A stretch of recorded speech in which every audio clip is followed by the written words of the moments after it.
Hey, how's it going, everybody? I just wanted to go over a couple different mistakes I've made, things that I believe that are important to think about as you're doing your build. I've had hundreds upon hundreds, and I have personally gotten back to every single one of them, despite how long it takes me. Because I do appreciate your comments, I appreciate the emails, I appreciate you following. And I want to do something that can help you not make the mistakes I made. I want to show you two motorcycles that I'm building, two problems that I'm going to have with them, ways that I'm thinking about getting around it. If you have projects similar, you'll be able to relate to it. Pretty much what I'm telling you is going to be able to be related to any motorcycle build. So I'm going to get into the different types of motors that they have for them. And I'm also going to get into the benefits, disadvantages, and prices, and the different things that you're going to have to fabricate. Think about fabricating, and before you go out and buy a kit, or buy a hub motor, or buy a general motor, what you're going to need to know and what goes into it. So let's start with the Kawasaki 500.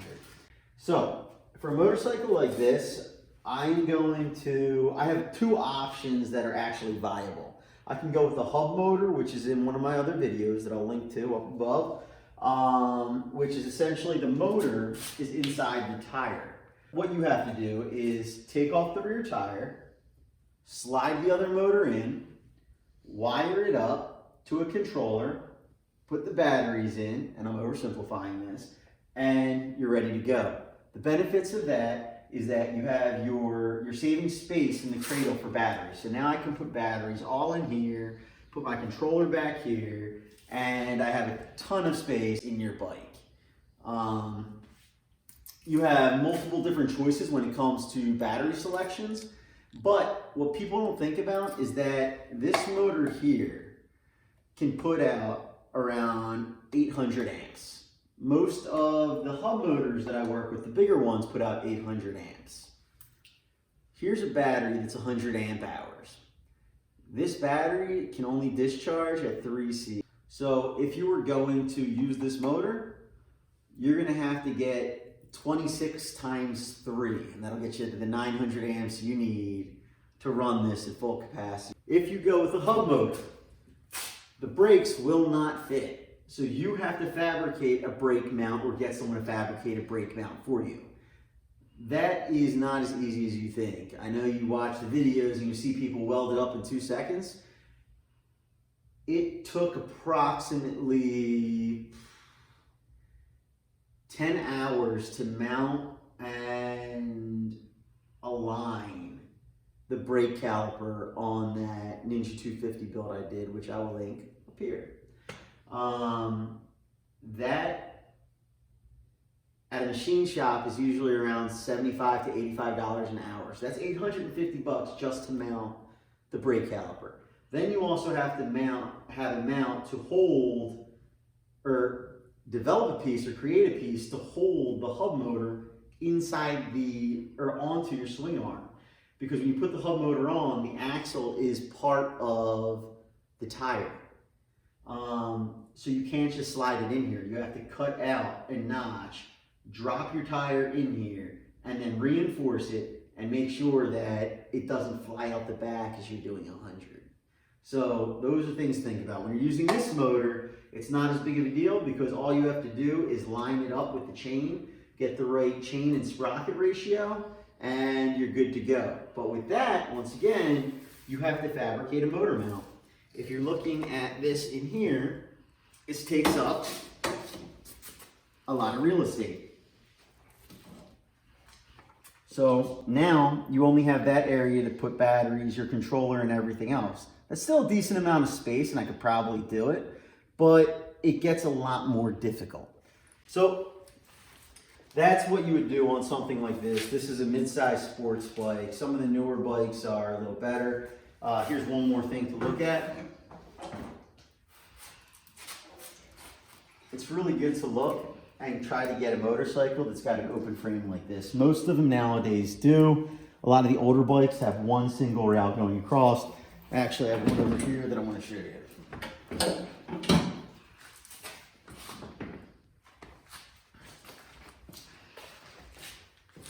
this is going to be my cafe racer. This is going to be my cafe racer that I'm building. It's a 1974 Honda. I think it's pretty decent. I like it. I'm going to put the cafe racer seat on it, get the bars to come down, just really trick it out. But this has a whole host of other problems. It uses a drum brake. Using a hub motor on here, I'm going to have to fabricate and figure out how I'm going to get a disc brake to fit on this, because this uses a drum brake. With the drum brake, it's pretty thick. So now I'm going to have to put a spacer in there. And like I said, figure out how I'm going to put a disc brake on there. My other option is to use one of those motors that I just showed you and just mount this up. The issue that you run into here is where are you going to put the batteries? It's too small. So for something like this, I'm going to have to get a hub motor for it, or figure out a new design, find a smaller motor that, like I said, you're sacrificing something all the time. Find a smaller motor possibly that I could fit in here and do a direct drive straight down, and then just pack this area with batteries. These gas tanks, if you know bikes, sorry, and this is what's on the frame. This has a cradle. A lot of the other bikes don't have cradles. They're just hooked into here. There's none of this. So there is nowhere here in the gas tank. People always say, why don't you just put the batteries in the gas tank? There's no room. There's no room for batteries.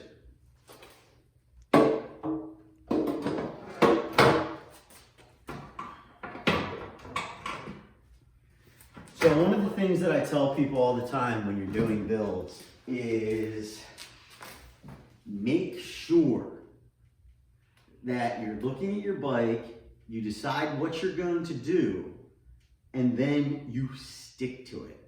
Do all your research, figure out what batteries are good for what motor, how many you're going to use, mock it up, make sure it fits. My first Ninja 250, I think I've said it before, and people say, I don't know how you did it, but $30,000 just on that one bike on research and development. And when I say research and development, I mean me making a ton of mistakes. All right, so now I've gone over and showed you what's involved in the conversions. I'm just gonna run some numbers for you and tell you what the cost is. Actually go through it. I mean, you can look these numbers up yourself, but let's say someone gives you a donor, or you have a bike, or you buy a bike, so you get it for $1,000. Or after you part out everything, it's for $1,000. So I'm putting $1,000 for the frame, fairings, and the kit. I got mine for $500, got the other one for $175. So that really varies. If you have a bike, you can take $1,000 off. The motors, if you're gonna go with a hub motor, you're looking at $500 to $800 for the best hub motors. Controllers, for the hub motors, you're looking at $5,000 to $2,000, somewhere in that range. If you're going with a mid-drive system, which is the motor that's got the chain on it that'll run the wheel, you're looking anywhere from $500 for a small motor for like an ME 909, all the way up to $2,000 for the ME 1616, which is a I think a 24 kilowatt motor. So that's a really strong motor. It's bigger than what they have in the Zero, but you'll fly. Batteries, like I said, the most expensive part. You're going anywhere from $2,000 to $5,000, possibly more, depending on what kind of deal you can get on. Fabrication work, I'm saying, and this is really on if everything goes well and they're able to do it with no hiccups, about 40 hours in fabrication that you're going to need to take to a welding shop, machine shop. If you do it yourself, you can knock this price off, but I'm looking about 40 hours at $75 an hour. It comes out to about $3,000 in fabrication work. That's getting the motor mounted, getting tabs made to run the brakes, things like that. You're gonna find just random things that you need to get welded on there, different platforms, the cradle to, even though there is a cradle, you're still gonna need a cradle to be made to hold the batteries. You're gonna have to design that, figure out what you're gonna do. You can see some of my setups that I have. The other thing that you're gonna need is a DC to DC converter. So that's going to allow you to take your 96 volts, 72 volts, whatever you have, down to 12 volts. So you can run your lights, your turn signals, and all that fun stuff. That's about $300 for a good one that'll run the whole bike. Otherwise, you're going to end up getting 4 or 5 smaller ones that'll end up costing you the same. A BMS. This is where it starts to get expensive again. Your BMS manages your batteries. Do you need a BMS? People are going to say you do. Anyone in the RC world knows that you don't have to have one. You can monitor your batteries manually. I don't recommend it, but you can. So a BMS can be anywhere from $300 for a cheap one up to $3,500 to $4,000 for the most expensive ones. Actually, they go up higher than that.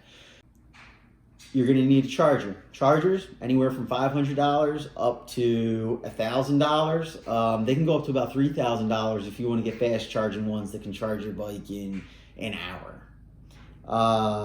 So when you take all that cost and add it up, I took the middle of all of those numbers, and for a hub system, I came up with, it cost me about $12,500. For a mid-drive system, that's just decent, not the fastest, not the smallest. One mid-range gets you running about 70 to 80 miles an hour, maybe 100. You're looking at about 14,000. These numbers will vary drastically depending on what you want to do. But basically, my numbers are based on a 96 volt system, something that is decent, that would be worth, well, in my opinion, worth driving. Gets you up to 70, 80 miles an hour, maybe up to 100, depending on your gearing, depending on what hub you get, and around 100 amp hours. I think that's people who are riding. I know true enthusiasts will ride 300 miles a day, but I think most people can get away and are happy with 90 to, I'm going to say 60 to 100 miles of range. So that's just what you have to think of when you're about to build one of these bikes. Don't go online, look at a motor and say, hey, look, it's $3,000 for the motor controller. There's more that goes into it, more that you don't realize, more that people aren't going to tell you, more that people on the YouTube channels don't tell you as they're building it. They're just doing it. They're getting it donated. I'm not getting it donated. I'm paying for these parts, so I know how expensive it is. The key to getting this done efficiently is to find what you're going to do beforehand and stick to it. Don't start buying stuff and then say, oh man, I got these batteries, but I just found a motor that's even stronger, because your batteries, the batteries that you bought, might not be able to handle the amp output, not the voltage, the amp output. And I truly discourage people against using recycled 18650 batteries. Converting to electric's the way to go. I think, like I said, it's the way of the future. Hope this was helpful, informative. Like, subscribe, and I'll see you at the next build.